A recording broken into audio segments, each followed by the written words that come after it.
এই যে 10 মিনিট পর আবার আয় পড়ছে, দেখি আমার শরবতটা কেমন হয়েছে। এই যে দেখেন শরবত, দেখছেন সে একটা গণ হয়েছে রে। আসসালামু আলাইকুম। তো সামনে তো রমজান মাস আয় পড়তেছে, এই শরবতটা এই তুকমা দিয়ে আপনারা শরবতটা বানায় অবশ্যই খান। এই তুকমার এই যে ইসুপগুলির বসি, তো তুকমা লইছি আমি আর ইসুপগুলি বসি লইছি। আজকা ভিডিওটা বানামো। হ্যাঁ, যারা না বানায় পারেন, কিছু কিছু কাজে ভুল করেন আপনারা, আজকে আমার ভিডিওটা দেখবেন কেমনে বানাই। এভাবেই বানাইবেন, তুকমা দিয়া ইসবগুলি বসি, সাথে আপেল কুচি থাকবো। শরবতটা অস্থির লাগে রমজান মাসে ইফতারির সময় খাইলে। তো এটা আমি বানাবো, দেখতে দেখেন। আগে এই যে ময়লাগুলা পরিষ্কার করবেন, এই যে ময়লা থাকে তুকমাতে, তুকমাটা কিনা নেওয়ার পরে পরিষ্কার করবেন। যেভাবে জারা দিয়া বড় একটা কিছু লিয়ে জারা দিবেন, আমার কাছে বড় কিছু নাই, তাই এই যে অল্প অল্প করে জারা দিয়েছে। ময়লা, প্রচুর ময়লা থাকে, এগুলা নিলেও আপনারা বাইসা পরিষ্কার করে তারপরে শরবত বানাইবেন। পরিষ্কার করা শেষ, আর কাজ শুরু করুন। আপনারা মনোযোগ দিয়ে দেখেন। একটা ডেক লয়ে নিলাম, প্রথমে একটা ডেক লয়ে নিলাম, জায়গাটা পরিষ্কার করে নিলাম আবার।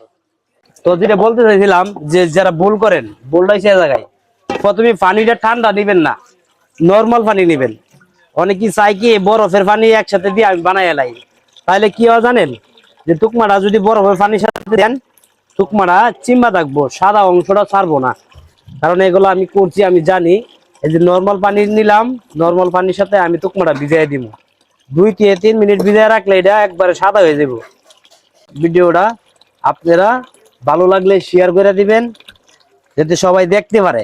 সামনে রমজান মাস আছে, অবশ্যই দেখার অধিকার আছে সবারই।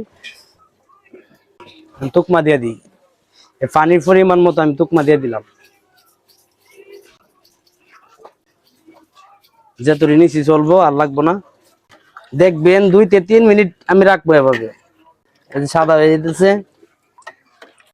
এখন আমরা যেটা করবো আর কি, আমরা হচ্ছে এটার লাগিয়া মালটা কাটবো, আপেল কাটবো। মালটা আপেল কুচি কুচি করে কাটবো। রমজানে এভাবে বানাবো আমি। যারা আইসা ইফতারি খাইবেন, 1 গ্লাস শরবত লয়ে নেবেন, 50 টাকা নিমু একটা গ্লাস। গ্লাসটা অনেক বড়। আপেল লয়ে লই আমি, একটু শরবতের মধ্যে আমার 2টা আপেল লাগবো, কমসে কম 2টা আপেল। 2টা আপেল লয়ে নিলাম, 2টা আপেল। তারপরে একটা মালটা, এই ভাইয়া বড় একটা মালটা লয়ে নিলাম।